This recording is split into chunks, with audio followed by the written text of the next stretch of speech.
Bonjour à tous et bienvenue pour ce nouveau rendez-vous expert consacré à l'actualité du droit de la construction. Au cours des 3 derniers mois, plusieurs arrêts intéressants ont été rendus concernant la garantie décennale, le principe de proportionnalité dans le cadre de la réparation du préjudice ou bien encore la retenue de garantie.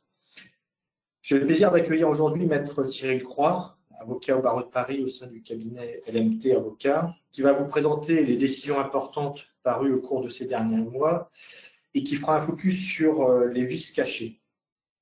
Avant de vous laisser la parole, je vous rappelle que vous avez à tout moment la possibilité de poser par écrit vos questions via la boîte de dialogue ouverte sur la droite de votre écran. Maître, je vous laisse la parole.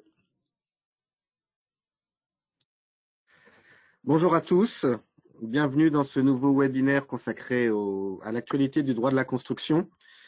Comme cela vous a été d'ores et déjà annoncé, vous pouvez poser des questions au cours de ce webinaire via le petit widget qui se trouve sur votre écran avec les modalités pour poser les questions qui s'affichent sur votre écran également.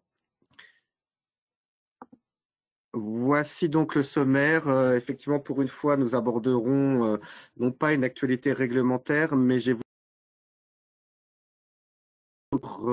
les dernières jurisprudences qui ont été rendues en matière de vices cachés, alors qui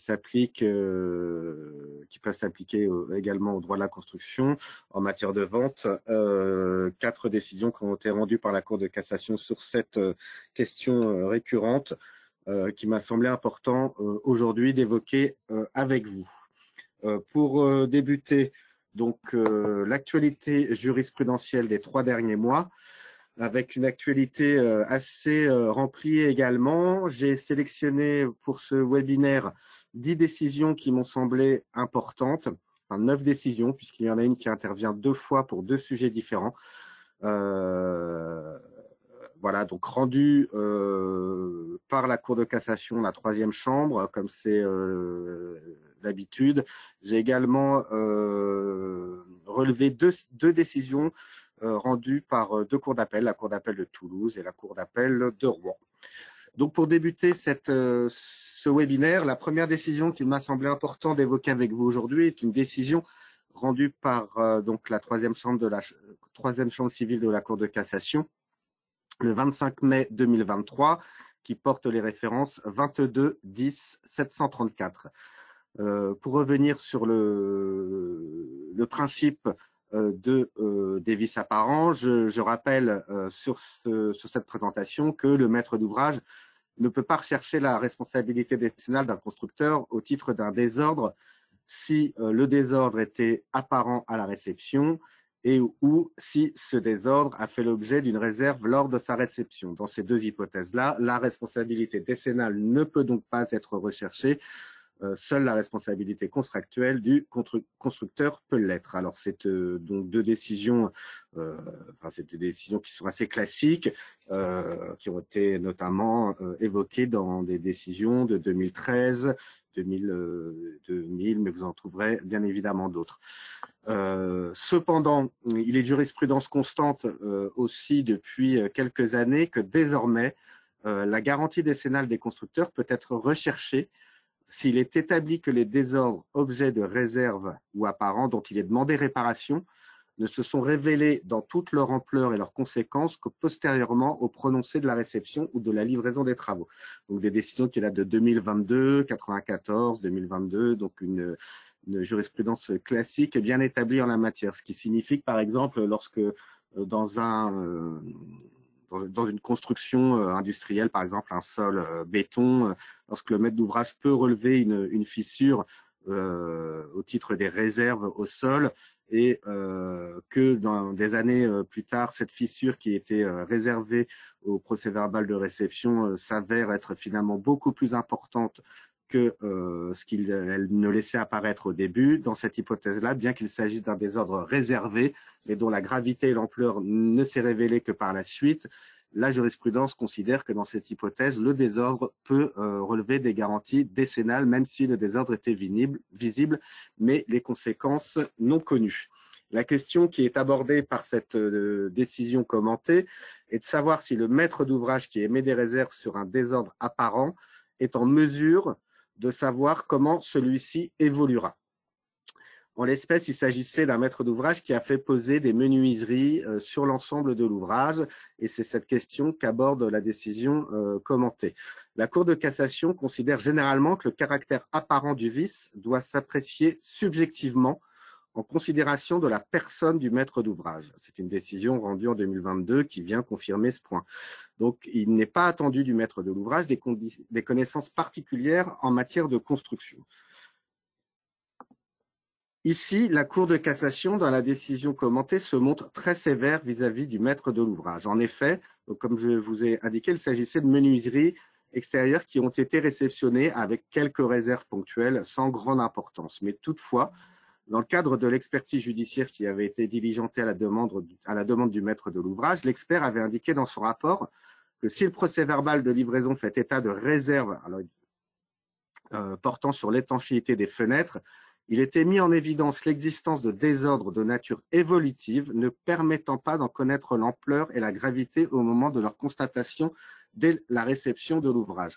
Donc, les conclusions du rapport d'expertise étaient pour le moins favorables au maître d'ouvrage, puisque l'expert disait, certes, il y avait quelques réserves, mais on ne pouvait pas imaginer que les désordres atteindraient une telle gravité dans le temps. Donc, le maître d'ouvrage a agi en se prévalant des conclusions du rapport d'expertise, qui était favorable pour agir sur le fondement de la garantie décennale, selon le principe que les désordres ne se sont révélés dans toute leur ampleur et leurs conséquences que postérieurement au prononcé de la réception. Alors, en l'espèce, la Cour d'appel avait relevé qu'en cours de travaux, le maître d'ouvrage avait écrit à l'entrepreneur en indiquant, et je vous cite ce que cite la Cour d'appel, donc ça c'est le maître d'ouvrage qui indiquait ça, ayant fait l'acquisition de cet appartement dans le cadre de la loi Cellier, nous tenons à ce que l'isolation soit bien conforme à la RT 2005, ce qui, pour la Cour d'appel, démontrait que le maître d'ouvrage avait apporté une attention particulière à l'isolation et l'étanchéité du logement qui devait être livré. Et la Cour d'appel poursuit en indiquant que les désordres étaient en germe et donc prévisibles, que ce soit dans leur ampleur ou dans leurs conséquences, et ce, dès la réception des travaux, dès lors qu'il était noté la présence de jours et de défauts d'étanchéité à l'air, ces défauts emportant nécessairement par voie de conséquence un défaut d'étanchéité à l'eau, de sorte qu'ils ne pouvaient relever de la garantie décennale des constructeurs en raison de leur caractère apparent à la réception des travaux. Donc la Cour d'appel nous dit, malgré finalement les conclusions du rapport d'expertise qui nous disait que les désordres ne pouvaient pas être connus dans leur ampleur et dans leurs conséquences, la Cour d'appel indiquait dans son arrêt que, allant à contresens de l'expert judiciaire, que les désordres étaient en germe et donc prévisibles.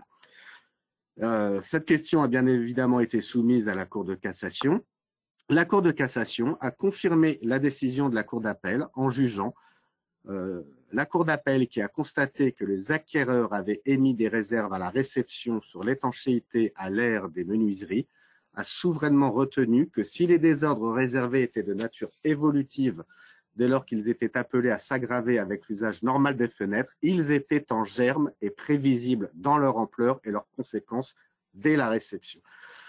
Donc, ces désordres ne relèvent pas de la garantie décennale puisque la Cour d'appel est confirmée par la Cour de cassation. On considérait que, certes, les désordres n'étaient pas apparents, mais qu'ils étaient en germe, ce qui est quand même un terme nouveau évoqué par la Cour d'appel et repris dans cette décision par la Cour de cassation. Donc, des désordres en germe et prévisibles relèvent des désordres, des vices apparents et ne relèvent donc pas des garanties décennales. Donc, une décision importante avec ce nouveau concept de désordre en germe et prévisible dans leur ampleur et leurs conséquences dès la réception.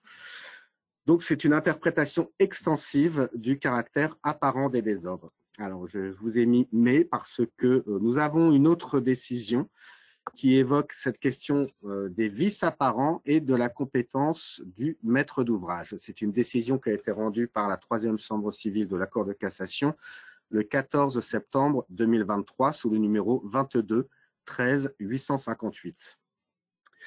Le caractère caché du désordre s'apprécie au jour de la réception en personne du maître de l'ouvrage. En l'espèce, il y avait 2 maîtres d'ouvrage, une SCI et un promoteur. Donc, le principe est que c'est au regard du maître d'ouvrage ayant signé le procès-verbal de réception qu'il y a lieu d'apprécier le caractère apparent ou occulte des désordres. Cette appréciation qui relève des juges du fond, comme on l'a vu dans la décision précédente, ce sont les juges d'appel qui ont apprécié le caractère apparent ou pas.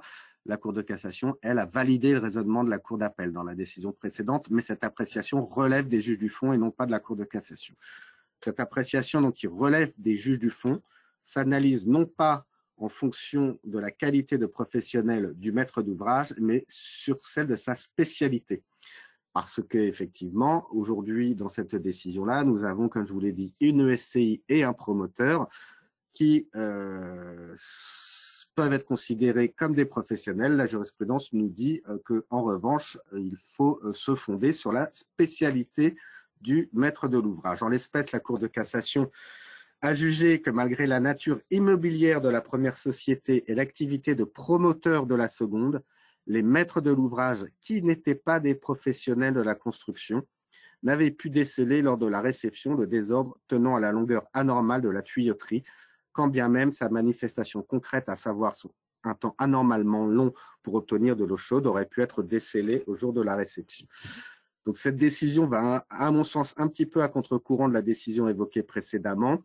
La Cour de cassation nous dit dans cette décision que le maître d'ouvrage, à savoir un promoteur et une SCI, ne sont pas considérés comme des professionnels de la construction. Ce point, nous l'avions déjà abordé dans un webinaire précédent. La question s'était posée également pour cette même qualification de savoir si une SCI était professionnelle de la construction. Une cour d'appel avait jugé qu'au regard des statuts des statuts de la SCI, elle relevait manifestement du domaine du droit de la construction. La Cour de cassation avait infirmé la décision de la Cour d'appel en disant qu'une SCI, malgré un statut relatif à des opérations immobilières, n'était pas considérée comme un professionnel de la construction. Donc, en l'espèce, malgré le statut de ces 2 maîtres d'ouvrage-là, des désordres n'ont pas été considérés comme étant apparents par la haute juridiction. Je poursuis sur la question de l'assurance dommage-ouvrage et les travaux de reprise. C'est une décision cette fois rendue par la Cour d'appel de Toulouse le 3 octobre 2023 sous le numéro RG 2103043. Je vous ai rappelé qu'un assureur dommage-ouvrage qui a préfinancé des travaux doit répondre de l'inefficacité des travaux mal conçus par le maître d'œuvre et mal exécutés par l'entreprise, à la condition bien évidemment que soit démontré que l'assureur n'ait pas pris les dispositions nécessaires, autrement dit qu'il ait commis une faute. C'est une décision que nous avions évoquée également lors d'un webinaire précédent.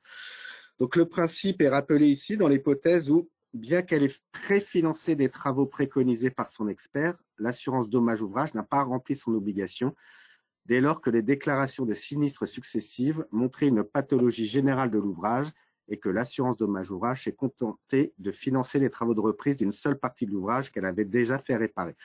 En d'autres termes, il s'agissait d'un ouvrage, une maison, dont les fondations, une partie des fondations, située dans un angle du bâtiment, s'était révélée relever des garanties décennales dans un premier temps. L'assureur dommage-ouvrage était intervenu, avait fait intervenir son expert comme cela lui est imposé, et l'expert avait relevé une faiblesse généralisée de la dalle, de la portée de la dalle de l'ensemble de l'habitation.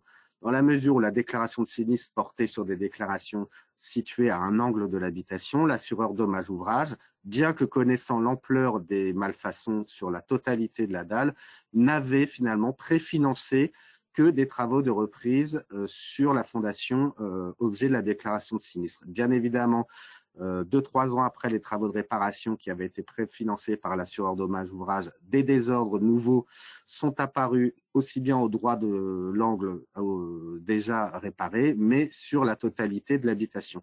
Et la Cour de cassation nous rappelle que si la déclaration ne porte que sur une partie de l'ouvrage, mais que l'assureur dommage ouvrage a connaissance d'une malfaçon généralisée sur la totalité de l'ouvrage, il lui appartient, dans le cadre de son obligation de résultat et de réparation pérenne, de préfinancer non pas une réparation limitée à l'objet de la déclaration, mais une réparation portant sur la totalité de l'ouvrage. Donc, le rappel, c'est que la réparation financée par l'assureur dommage ouvrage doit être pérenne et les investigations doivent être renforcées à l'ensemble de l'ouvrage en cas de connaissance d'un dommage généralisé.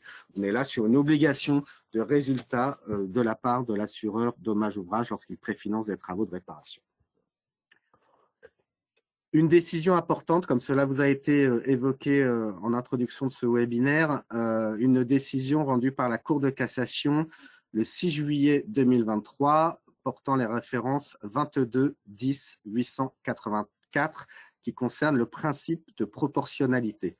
Le principe en droit civil français est que le principe de la réparation intégrale du préjudice, c'est-à-dire que la victime d'un préjudice doit être remise dans le même état, dans l'état dans lequel elle se trouvait avant l'apparition du dommage. C'est un principe issu de l'article 1231-2 du Code civil, anciennement l'article 1149, alors un article que je vous ai cité, mais bon, qui n'est pas si évident que ça. Lorsqu'on le lit, les dommages et intérêts dus au créancier sont en général de la perte qu'il a faite et du gain dont il a été privé, sauf les exceptions et modifications ci-après. Donc le principe, c'est le principe de la réparation intégrale. Ce principe oblige l'auteur du dommage à remettre la victime dans la position qui aurait été la sienne en cas d'absence de dommage, et ce, sans perte ni profit. Ce principe de la réparation intégrale est uniquement mis en œuvre par les juridictions judiciaires, mais pas appliqué par les juridictions administratives, lesquelles refusent le principe de la réparation intégrale en tenant compte de la vétusté d'un bien, par exemple.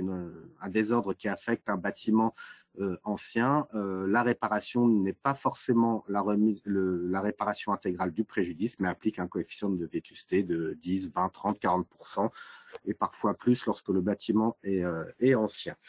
Donc ce principe écarté par les juridictions administratives, mais un principe intangible en droit civil appliqué par les juridictions judiciaires. Toutefois, ce principe entraîne parfois des disproportions entre le coût de la réparation et l'importance du dommage réellement subi.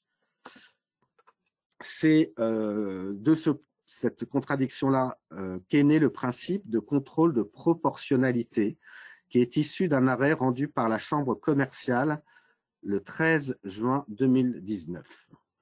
Selon cette décision de principe rendue par la Chambre commerciale, celle-ci rappelait qu'au terme de l'article 1382 devenu 1240 du Code civil, tout fait quelconque de l'homme qui cause à autrui un dommage oblige celui par la faute duquel il est arrivé à le réparer. Et la Chambre poursuivait en indiquant que cette réparation devant être à la mesure du préjudice subi et ne peut pas être disproportionnée. Donc voilà, c'est le principe de proportionnalité. Réparation, oui, à la condition que le coût de la réparation ne soit pas disproportionné par rapport à l'ampleur du désordre.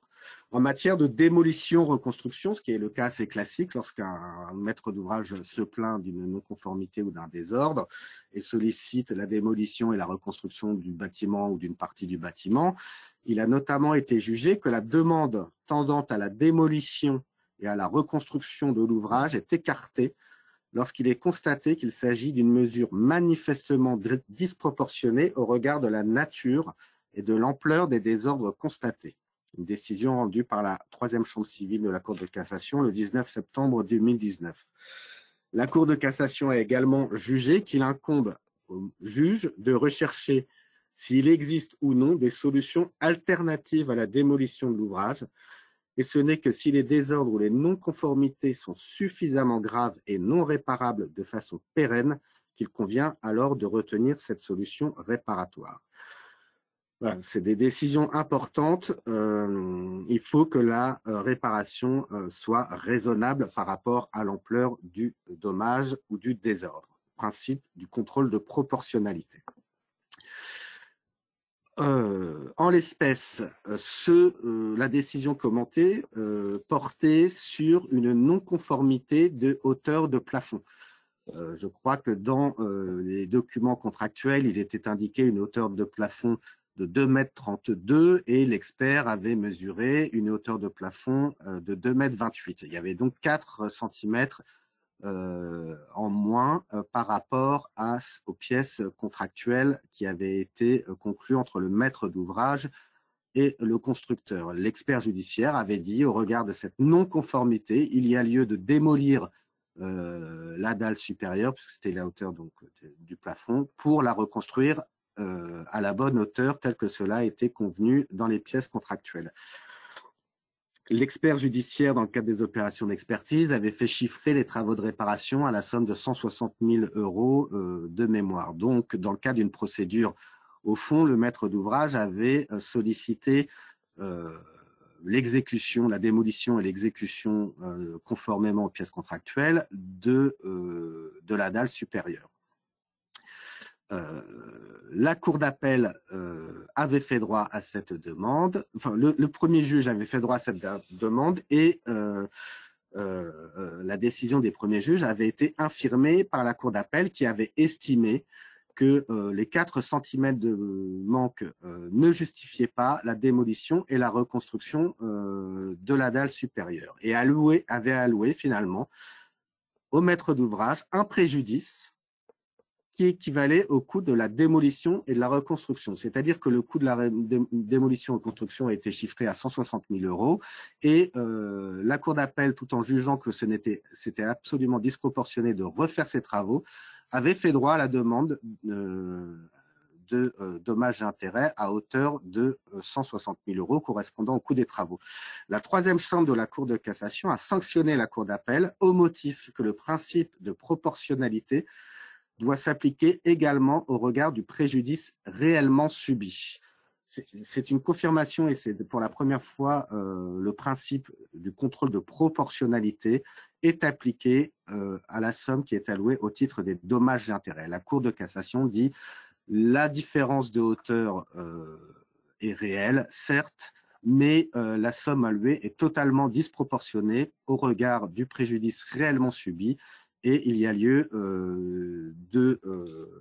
d'appliquer le principe de proportionnalité au titre des dommages et intérêts. Donc, c'est vraiment une décision importante qui vient, voilà, comme je vous le disais en introduction de cette décision, un petit peu contrecarrer le principe de la réparation intégrale et la remise pour la victime dans l'état dans lequel elle se trouvait avant le dommage. Donc, proportionnalité, contrôle de proportionnalité au titre des travaux de réparation, mais également contrôle de proportionnalité au titre des dommages et intérêts. Une cinquième décision abordée qui concerne cette fois la garantie décennale et l'existence d'arrêté CatNat, une décision rendue par la troisième chambre civile de la Cour de cassation le 14 septembre 2023 sous le numéro 21 22 429. Donc, je vous ai rappelé les principes de l'article 1792 du Code civil, selon lequel tout constructeur d'un ouvrage est responsable de plein droit envers le maître ou l'acquéreur de l'ouvrage des dommages, même résultant d'un vice de sol, qui compromettent la solidité de l'ouvrage ou qui, l'affectant dans l'un de ses éléments constitutifs ou l'un de ses éléments d'équipement, le rendent impropre à sa destination. En application de cet article, il pèse sur les constructeurs une présomption de responsabilité, sauf si, bien évidemment, le constructeur démontre l'existence d'un cas de force majeure ou l'existence d'une cause extérieure qui est souvent assimilée à la faute de la victime. Donc, présomption de responsabilité qui pèse sur les constructeurs. Toutefois, cette présomption n'est pas suffisante pour que la garantie décennale des constructeurs soit mobilisable. C'est un principe qui a été rappelé notamment par la Cour de cassation le 14 janvier 2009, laquelle a rappelé qu'afin d'obtenir une condamnation au paiement des travaux de réparation, il faut qu'il existe un lien d'imputabilité entre le fait d'un constructeur et le dommage. Alors, qu'est-ce que l'imputabilité? Ça a également été défini par la Cour de cassation.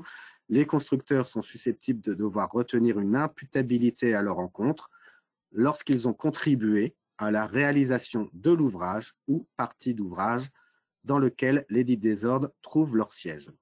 Donc, en d'autres termes, l'imputabilité, c'est l'existence d'un lien entre l'intervention du constructeur et le désordre. Et cette imputabilité, contrairement à ne se présume pas. Il faut donc que le maître d'ouvrage qui souhaite solliciter la condamnation d'un constructeur soit en mesure de démontrer l'imputabilité du désordre au constructeur.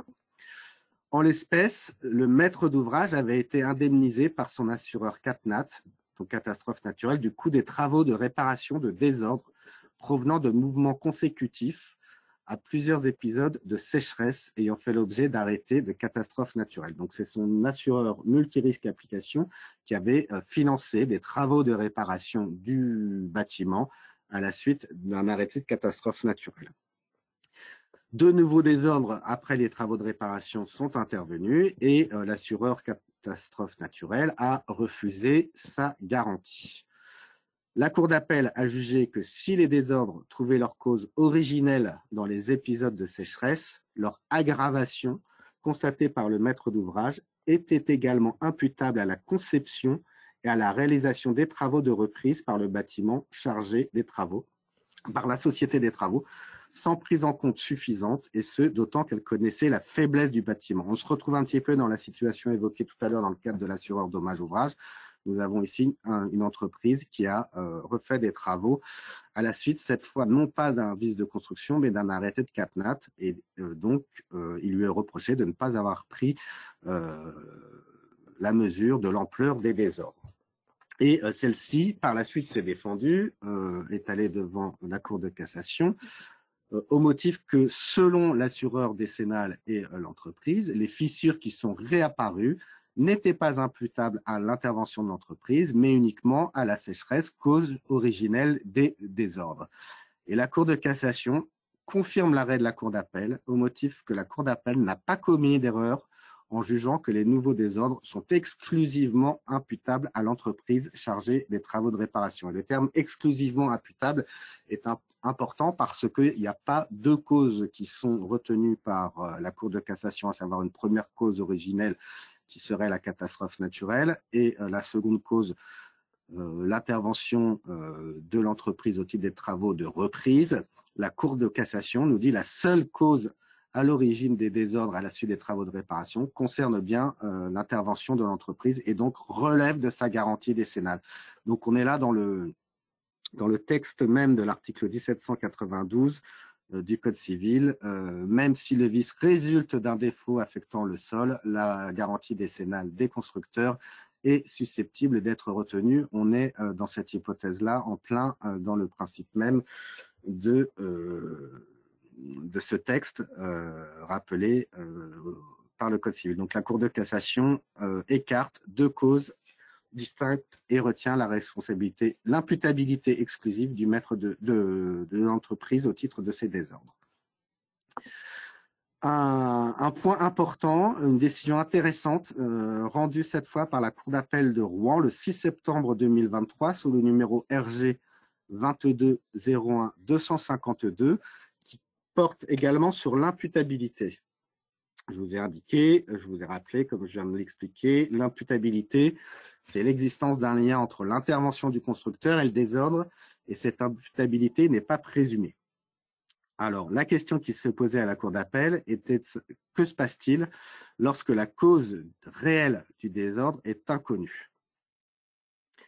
La Cour d'appel de Rouen rappelle que l'impossibilité pour l'expert judiciaire de déterminer avec certitude l'origine des dommages n'interdit pas l'engagement de la responsabilité décennale du constructeur. C'est-à-dire que la Cour d'appel vient nous rappeler qu'effectivement, un rapport d'expertise ne vaut pas, n'est pas un jugement et qu'il appartient aussi au juge d'appliquer le droit, et c'est vraiment une décision intéressante. Donc, rappelle le principe de la possibilité d'engager la garantie décennale des constructeurs, y compris lorsque la cause réelle des désordres n'est pas connue, avec précision. Et la Cour poursuit en disant, ça c'est le principe, mais elle rappelle qu'il revient toutefois à l'appelante, donc c'était le maître d'ouvrage, afin d'engager la garantie décennale du constructeur, de démontrer que les désordres sont bien imputables à l'intervention du constructeur, ce que l'appelant n'a pas été en mesure de faire. Et la Cour, je vous ai repris ce que indiquait la Cour, puisque le lien avec les chocs en phase d'installation n'est que probable et que les caractéristiques physico-chimiques de l'ouvrage ne sont pas en cause, le rapport d'expertise ne permet pas de conclure avec certitude à l'imputabilité du désordre à la société S. Il en découle que la responsabilité décennale de la société ne peut être engagée. S ou X, c'est la même, mais donc à défaut d'avoir identifié de manière certaine l'imputabilité du désordre, dans cette hypothèse-là, la garantie décennale des constructeurs ne peut pas être mobilisée. Donc il appartient au maître de l'ouvrage de démontrer avec précision le lien existant entre le désordre et l'intervention de l'entreprise.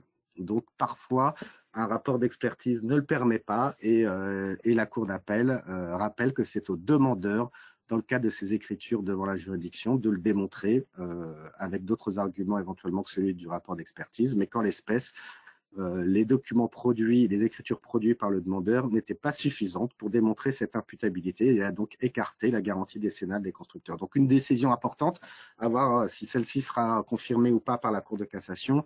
Je pourrais vous donner la réponse si cette décision fait l'objet d'un pourvoi. Donc une décision importante sur 2 points, ce que je vous ai indiqué. L'impossibilité de déterminer avec certitude l'origine des dommages n'interdit pas l'engagement de la responsabilité décennale du constructeur, mais il appartient quand même de démontrer avec force l'imputabilité entre le désordre et l'intervention de l'entreprise. Une 7e décision qui concerne de nouveau la garantie décennale et la notion de risque sanitaire. C'est une décision rendue par la 3e chambre civile, toujours le 14 septembre 2023, sous le numéro 22 13 858. Alors, c'est une décision intéressante qui aborde la notion de désordre futur. Je vous ai rappelé sur cette slide que s'agissant des désordres futurs, pour que la garantie décennale s'applique et pour que le désordre soit garanti par l'assureur, il faut 2 conditions: interrompre le délai de forclusion par le biais d'une assignation et, pour les désordres futurs, que le désordre se manifeste obligatoirement de manière certaine dans le délai décennal. Donc, c'est une décision rendue par la Cour de cassation le 18 mars 2021. Donc, le désordre doit obligatoirement se manifester durant le délai des garanties décennales. Si on nous dit que le désordre se manifestera dans un délai imprécis, la condition n'est pas remplie puisque l'obligation, c'est qu'il doit être démontré que le désordre futur, pour qu'il relève des garanties décennales, se révèle dans le délai de garantie décennale. Donc, les désordres qui ne sont qu'hypothétiques, sans délai prévisible d'apparition, ne relèvent pas de la garantie décennale. Donc, le principe est donc que le dommage doit être futur et apparaître de manière certaine dans le délai de garantie décennale pour qu'il puisse relever de ce régime de garantie. Il existe toutefois quelques exceptions. En effet, un désordre futur peut être garanti même s'il n'est pas démontré qu'il se manifestera de façon certaine dans le délai de garantie décennale. Il s'agit des risques d'atteinte à la sécurité des personnes. Donc, tout ce qui est risque d'atteinte à la sécurité des personnes relève du régime de garantie décennale sans condition de survenance du désordre. Donc, je vous ai cité quelques exemples de risques d'atteinte à la sécurité des personnes, mais il y en a énormément d'autres. Le non-respect des normes parasismiques relève des garanties décennales. Les sols glissants, par exemple, d'un supermarché, relèvent des garanties décennales. Le mauvais positionnement d'un conduit fumé ne respectant pas les distances réglementaires relève des garanties décennales dans la mesure où il existe un risque d'atteinte à la sécurité des personnes, que ce soit dans le délai de garantie ou même au-delà du délai de garantie. Ça, c'est l'exception. Et récemment, sur un petit peu le même principe, la Cour de cassation a consacré l'existence d'un nouveau désordre rendant l'ouvrage impropre à sa destination en raison du danger qu'il constituait pour la santé des personnes. il s'agit de ce qu'on appelle désormais le risque sanitaire. Une décision que nous avions déjà évoquée précédemment, la Cour de cassation a jugé que l'existence d'un risque sanitaire lié à l'existence d'odeurs nauséabondes constitue un désordre de nature décennale. Dans la décision du 11 mai 2022 concernant l'existence d'odeurs nauséabondes, le désordre était réel, était constaté par le maître d'ouvrage. Donc, il ne s'agissait pas d'un risque hypothétique, mais d'un risque sanitaire réel. L'apport de la décision présentement commentée est que le risque sanitaire qui n'est que potentiel et donc non certain dans le délai de garantie décennale relève cependant des garanties légales des constructeurs. Risque sanitaire potentiel relève des garanties décennales. En l'espèce, il s'agissait d'un problème de légionellose dans une installation de chauffage.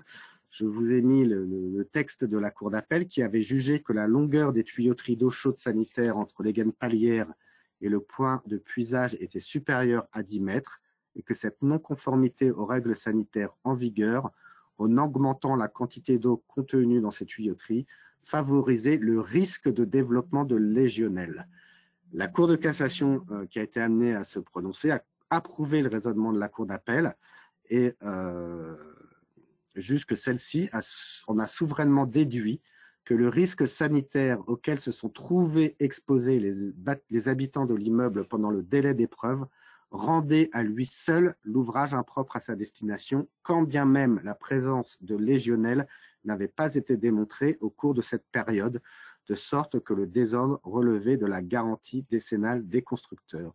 La Cour a en effet jugé que le risque sanitaire encouru par les occupants d'un ouvrage peut, par sa gravité, caractériser à lui seul l'impropriété de l'ouvrage à sa destination, même s'il ne s'est pas réalisé dans le délai d'épreuve.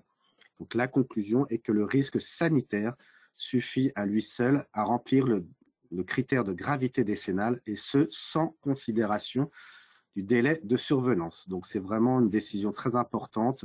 Le risque sanitaire relève des garanties décennales s'il ne s'agit effectivement que d'un désordre hypothétique. En l'espèce, c'était un risque de légionellose auquel étaient soumis les habitants. Donc, une décision vraiment importante à noter qui vient confirmer la jurisprudence en matière de risque d'atteinte à la sécurité des personnes, avec cette fois-ci le principe de risque sanitaire futur éventuel relevant des garanties décennales.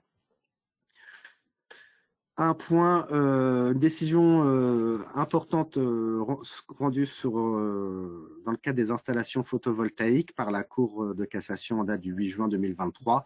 On a eu beaucoup de décisions rendues sur les installations photovoltaïques et sur l'application ou non de l'article 1792-7 du Code civil. Pour rappel, alors c'est un article qui est vraiment amené à disparaître dans le cadre d'une éventuelle future réforme. Pour rappel, cet article 1792-7 nous indique que ne sont pas considérés comme des éléments d'équipement d'un ouvrage au sens des articles 1792, 1792-2, 1792-3 et 1792-4, les éléments d'équipement, y compris leurs accessoires, dont la fonction exclusive est de permettre l'exercice d'une activité professionnelle dans l'ouvrage. Entre guillemets, cet article, enfin en d'autres termes, cet article excluait des garanties décennales les ouvrages ayant pour objet l'exercice d'une activité professionnelle.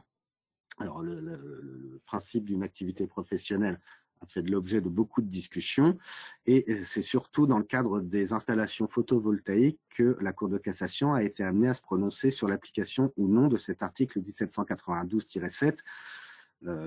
L'installation de photovoltaïque étant en règle générale destinée à la revente de l'électricité, donc une activité professionnelle. La Cour de cassation avait rendu un arrêt selon lequel l'article 1792-7 du Code civil n'était pas applicable au dysfonctionnement d'une centrale photovoltaïque installée en surimposition d'un bâtiment existant en vue de produire de l'électricité destinée à la vente.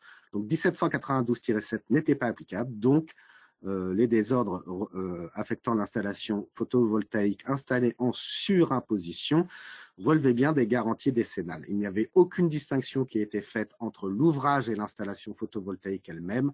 lesquels formaient un tout relevant de la garantie décennale. Ce qui indiquait qu'il y avait là une globalisation de l'ouvrage. L'installation photovoltaïque étant installée, intégrée à l'ouvrage même sur lequel il était posé de par cette décision rendue en 2022. Donc l'article 1792-7 était écarté par la Cour de cassation. S'agissant du risque d'incendie, donc dans cette hypothèse-là qui n'était aussi qu'hypothétique, la Cour de cassation, en écartant 1792-7, avait jugé que constitue un dommage couvert par la garantie décennale, non seulement l'incendie, mais également le risque d'incendie dans le délai décennal, ce qui rejoint également notre décision précédente sur le risque d'atteinte à la sécurité des personnes. La Cour de cassation avait de nouveau écarté l'application de l'article 1792-7 du Code civil, en considérant cette fois que la pose de capteurs photovoltaïques sur une toiture existante, bien que ne participant pas à l'étanchéité de l'ouvrage, mais destiné à produire de l'électricité en vue de sa revente, constituait un ouvrage. Donc, l'objectif de revente n'en faisait pas une destination professionnelle, puisque l'installation, même si elle ne participait pas à l'étanchéité de l'ouvrage, constituait bien un ouvrage au sens de l'article 1792 et suivant du Code civil. Donc, on voit bien déjà que l'article 1792-7 est catégoriquement écarté par la Cour de cassation qui manifestement n'en veut pas. Donc, la présente décision confirme les deux principes, bien que cette fois, l'installation photovoltaïque soit installée sur un ouvrage existant en intégré. Donc, c'est la décision que je commente, cette fois-ci, c'est un ouvrage existant en intégré. Et la Cour de cassation, une nouvelle fois, indique que les dommages, à savoir les infiltrations en provenance de l'installation destinée à la production d'électricité, ne relèvent pas des dispositions de l'article 1792-7 excluant la garantie décennale. Les risques d'incendie en raison de la non-conformité du câblage susceptible de provoquer des surtensions et des surchauffes portent atteinte à la solidité de l'ouvrage. Donc l'article 1792-7 et non pas 1792-2-7, c'est 1792-7, semble bel et bien abandonné par la Cour de cassation qui ne l'a jamais vraiment reconnu, si ce n'est quelques décisions rendues en reconnaissant et en excluant effectivement la garantie décennale pour certaines installations, mais il y en a très peu et la Cour de cassation fait tout finalement pour ne pas l'appliquer dans un but de protection du maître de l'ouvrage. Donc, je vous ai mis également que pour rappel, le Conseil d'État, lui, ne s'est pas posé autant de questions et a considéré purement et simplement que l'article 1792-7 était inapplicable au marché public. Voilà. Donc, c'est une décision rendue par le Conseil d'État le 5 juin 2023 sous le numéro 461-341. Le Conseil d'État a donc écarté d'un trait de plume l'application du 1792 du Code civil lorsqu'il s'agit de bâtiments de marché public. À terme, cet article est manifestement amené à disparaître. Une décision importante aussi rendue concernant la retenue de garantie, une décision rendue le 13 juillet 2023 sous le numéro 22-13-803. Pour rappel, donc la retenue de garantie est prévue expressément à l'alinéa 1 de l'article 1 de la loi du 16 juillet 1971. Et celle-ci a pour objet d'amputer d'un montant maximum de 5% sur le marché initial, sur le montant initial du marché, en vue de satisfaire aux réserves faites à la réception par le maître d'ouvrage. Donc, j'ai également rappelé une décision rendue par la Cour de cassation en octobre 2009 qui nous dit que la retenue de garantie n'est pas obligatoire et qu'elle ne s'applique qu'à la condition que celle-ci ait été contractuellement prévue entre les parties.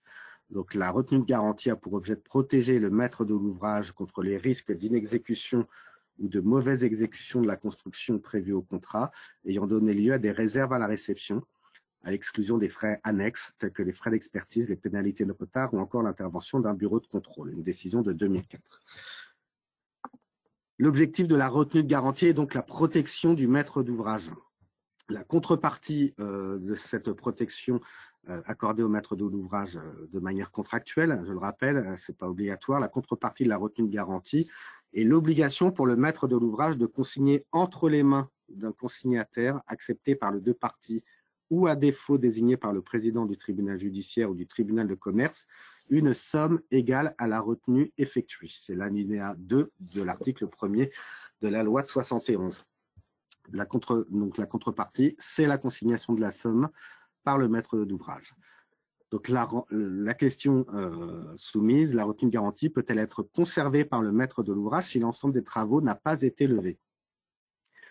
La Cour d'appel avait répondu favorablement à cette interrogation au motif que la preuve n'était pas rapportée de la levée des réserves, de sorte qu'il ne saurait être reproché au maître d'ouvrage de conserver la somme de 8 000 € au titre de la retenue de garantie et que la demande de consignation de cette somme formée par la société X doit être rejetée. Donc, l'entrepreneur ne justifiant pas avoir levé les réserves, il n'était pas reproché au maître de l'ouvrage d'avoir conservé la retenue de garantie. La société s'est pourvue en cassation et la Cour de cassation a infirmé la décision rendue par la Cour d'appel au motif que le maître d'ouvrage n'avait pas respecté l'obligation de consignation de la retenue de garantie, de sorte que l'entreprise était fondée, nonobstant l'absence de levée de réserve, donc on reconnaît l'absence de levée de réserve, à obtenir les sommes retenues à ce titre. Donc, malgré l'absence de levée de réserve, du fait que le maître d'ouvrage n'ait pas procédé à la consignation de la retenue de garantie, celui-ci n'est pas fondé à la conserver. Alors, c'est une décision importante, parce qu'en effet, les textes sur le défaut de consignation n'ont pas fait l'objet de sanctions légales. Antérieurement, si le maître de l'ouvrage n'avait pas respecté cette obligation, l'entrepreneur pouvait solliciter le paiement d'intérêts moratoires et d'éventuels dommages d'intérêts. Mais cela ne faisait pas obstacle à la conservation de la retenue de garantie par le maître de l'ouvrage en cas d'absence de levée de réserve. Donc, une décision importante pour les entreprises et aussi bien pour les maîtres d'ouvrage, parce que combien de maîtres d'ouvrage procèdent réellement à la consignation de la retenue de garantie pas tous, ça c'est sûr. La majorité, je pense, ne le font pas. Donc, conseil pour les maîtres d'ouvrage de consigner le montant de retenue de garantie auprès d'un consignataire ou auprès du tribunal judiciaire. Et conseil pour les entreprises qui se voient refuser la restitution de la retenue de garantie, vérifier que celle-ci a bien été consignée. Voilà, une décision importante pour les deux parties au contrat. Et enfin, je terminerai cette partie jurisprudentielle sur la question de la notification des désordres relevant de la garantie de parfait achèvement. Toujours une décision rendue le 13 juillet 2023 sous le numéro 22 17 010. Donc, l'article 1792-6 du Code civil dispose que la garantie de parfait achèvement, à laquelle l'entrepreneur est tenu pendant un délai d'1 an à compter de la réception, s'étend à la réparation de tous les désordres signalés par le maître de l'ouvrage, soit au moyen de réserves mentionnées au procès-verbal de réception, soit par voie de notification écrite pour se révéler postérieurement à la réception. Donc, la garantie de parfait achèvement permet d'obtenir la réparation des désordres nés au cours de l'année suivant la réception, dès lors qu'ils ont été signalés par le maître de l'ouvrage par voie de notification écrite pour se révéler postérieurement à la réception. Ce qui est important, c'est la notification écrite révélée postérieurement à la réception. La jurisprudence juge que la garantie de parfait achèvement suppose impérativement, pour être mobilisée, une mise en demeure adressée par le maître de l'ouvrage à l'entreprise. Ça, c'est dans le cadre de l'action directement exercée contre l'entreprise pour que les travaux soient réellement effectués. Le préalable, c'est la mise en demeure. C'est une décision rendue par la Cour de cassation le 5 janvier 1994. En l'espèce, le maître de l'ouvrage a assigné le constructeur en faisant valoir l'existence de désordres et de retards. La Cour d'appel de Paris, par une décision du 26 janvier 2022, a fait droit aux demandes du maître d'ouvrage au motif que l'assignation avait été délivrée avant l'expiration du délai d'1 an. La Cour de cassation a été saisie par l'entreprise, laquelle estimait que le maître de l'ouvrage n'ayant pas adressé de mise en demeure préalable s'agissant des désordres révélés postérieurement à la réception, les demandes indemnitaires devaient être rejetées. Et donc la Cour de cassation infirme l'arrêt rendu par la Cour d'appel en jugeant qu'en l'absence de notification préalable à l'entrepreneur des désordres révélés postérieurement à la réception, qu'une assignation, même délivrée avant l'expiration du délai d'un an prévu à l'article 1792-6, ne peut suppléer le maître de l'ouvrage.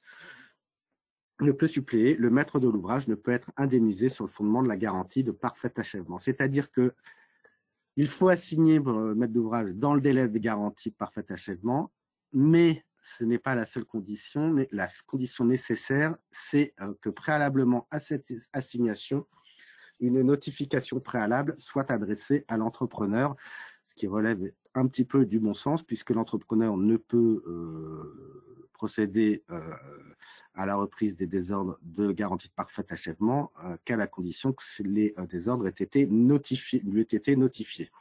Donc le principe, mais bon, ce qui est souvent oublié, c'est parfois des assignations dans le cadre de la garantie de parfait achèvement qui sollicitent la reprise des désordres dans l'année de parfait achèvement. Il appartient au juge désormais de vérifier que préalablement à la saisine du tribunal, la mise en demeure la notification a bien été effectuée à l'entreprise. Donc cette décision confirme un arrêt récent selon lequel, même si elle a été délivrée avant l'expiration du délai de parfait achèvement, l'assignation ne peut suppléer la notification préalable des désordres révélés postérieurement à la réception.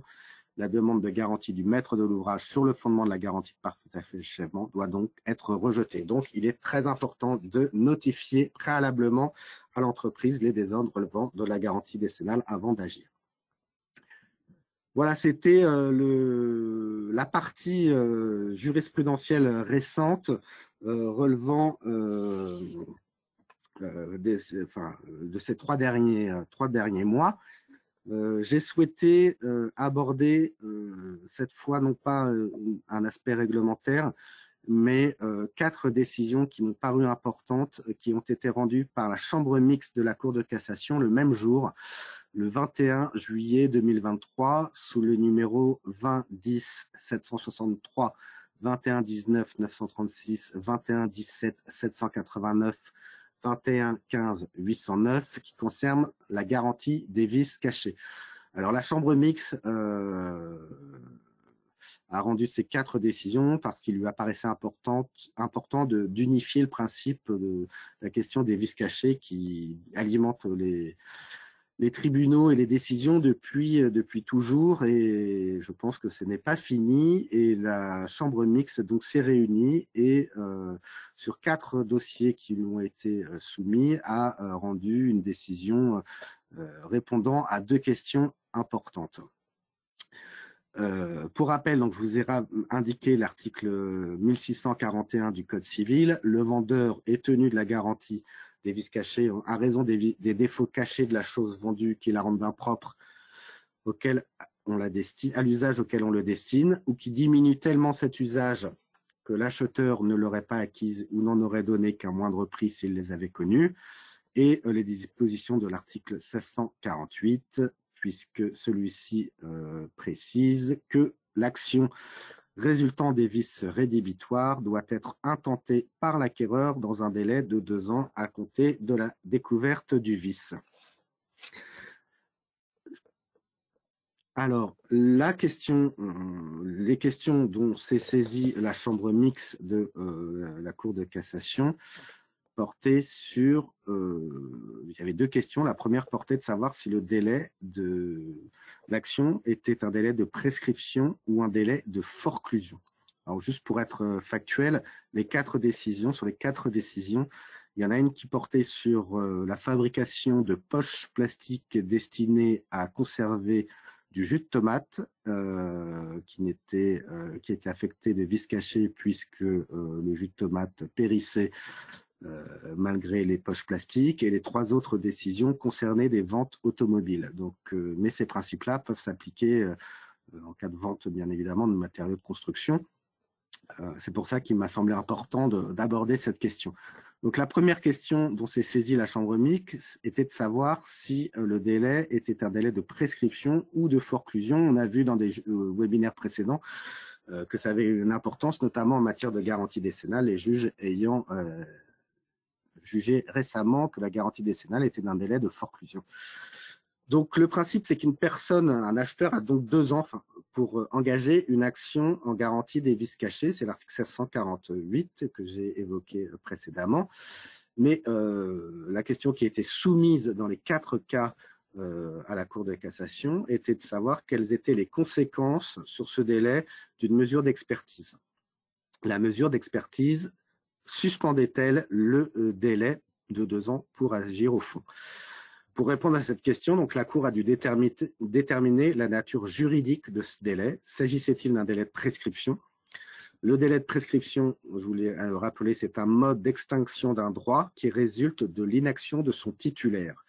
Or, ce délai peut être suspendu. Donc, s'il s'agissait d'une prescription, en gros, les opérations d'expertise suspendaient le délai. S'il s'agit d'un délai de forclusion, qui est un délai légal d'une durée simple et limitée, prévu spécifiquement pour une action particulière, une fois que le délai est écoulé, l'action qu'il concerne s'éteint. Et le délai de forclusion, en principe, n'est pas suspendu. Donc, pour l'acheteur, dans cette hypothèse-là, dans les 4 cas qui nous occupent, le délai ils avaient tout intérêt à faire qualifier le délai de prescription, puisqu'il y avait eu des opérations d'expertise avant l'action au fond. La Cour de cassation a tranché cette question en jugeant que le délai de 2 ans prévu pour intenter une action en garantie à raison des vices cachés d'un bien vendu est un délai de prescription qui peut donc être suspendu, en particulier lorsqu'une mesure d'expertise a été ordonnée. Ce raisonnement-là a sauvé effectivement les acheteurs, puisque ces derniers avaient agi postérieurement au dépôt du rapport d'expertise.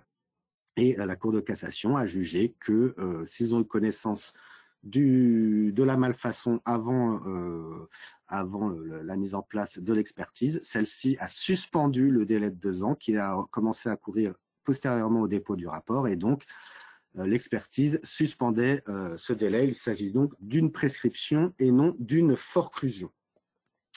La deuxième question dont s'est saisie la chambre mixte de la Cour de cassation était de savoir si le délai de 2 ans dont dispose une personne pour exercer une action en garantie des vices cachés s'écoule à compter de la découverte du défaut par l'acquéreur. Ça, c'est le principe. Découverte du défaut par l'acquéreur, il faut agir pendant 2 ans, sauf suspension, comme on l'a vu précédemment. Mais ce délai est-il encadré par un second délai dit délai butoir, qui, lui, s'écoule à compter de la vente du bien? L'existence d'un délai butoir conduit à faire obstacle à l'action en garantie de l'acheteur qui ne découvre le vice qu'après l'expiration de ce délai. La chambre mixte a jugé que les dispositions de l'article 2232 du Code civil sont applicables à la garantie des vices cachés. L'article 2232 dispose que le report d'un point de départ, la suspension ou l'interruption de la prescription, comme c'est notre cas, ne peut avoir pour effet de porter le délai de prescription extinctive au-delà de 20 ans à compter du jour de la naissance du droit. En conséquence, pour engager une action en garantie des vices cachés, l'acheteur doit saisir la justice dans le délai de 2 ans à compter de la découverte du défaut, sauf mesure d'expertise, mais aussi dans un délai de 20 ans à compter de la vente du bien. Voilà, cette précision est importante. Ce délai butoir s'applique qu'il s'agit d'une vente simple ou intégrée dans une chaîne de contrat. Effectivement, c'est plutôt en cas de chaîne de contrat que la question s'est posée. Donc, en cas de vice caché, il faut s'interroger afin de savoir si, de quand date la vente, et si celle-ci date de plus de 20 ans, l'action en garantie des vices cachés n'est plus possible. Voilà, donc c'est vraiment 4 décisions rendues par la Cour de cassation très importantes qui vient apporter des précisions qui étaient attendues en matière de vices cachés au regard du nombre de contentieux relevant de ce principe. Voilà, j'en ai terminé de ce webinaire. J'ai quelques questions, me semble-t-il. Oui, maître, je vous remercie. Oui, je vous ai transféré 2 questions donc, relatives à la retenue de garantie. Je vous laisse en prendre connaissance. Oui, alors...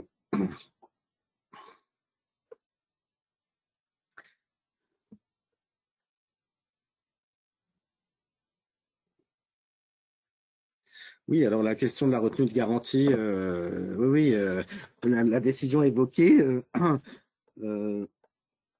Quid des dispositions légales relatives à la retenue de garantie qui prévoit que la retenue de garantie doit être restituée dans le délai d'1 mois après la réception des travaux, que la réception soit faite avec ou sans réserve.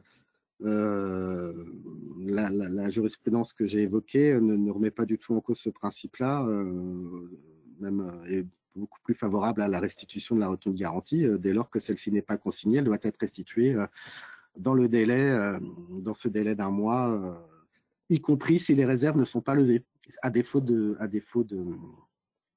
consignation. Voilà, c'est vraiment la première question, de savoir si la consignation a été faite. Et alors, la question pour les maîtres d'ouvrage publics, j'avoue que je pourrais répondre à cette question. Je préfère la retenue de garantie doit-elle être consignée par les maîtres d'ouvrage publics? Je préfère répondrai par écrit si c'est possible à la personne qui a posé cette question. Je voudrais pas. On était vraiment dans le droit judiciaire, droit civil, droit privé. J'apporterai une précision. Je regarderai ce point-là précisément. Si la personne souhaite une réponse plus précise, qu'elle n'hésite pas à me contacter. Voilà. Donc, je vous ai indiqué que le prochain rendez-vous pour ce webinaire serait le 17 janvier à la même heure. Ce sera avec plaisir que je vous retrouverai. Écoutez, maître, je vous remercie. Donc, comme vous l'avez indiqué, je remercie tous les participants et donc nous donnons rendez-vous le 17 janvier prochain à 14h30 pour ce nouveau rendez-vous expert consacré à l'actualité du droit de la construction. Merci à tous. Au revoir, merci. Merci, maître. Au revoir.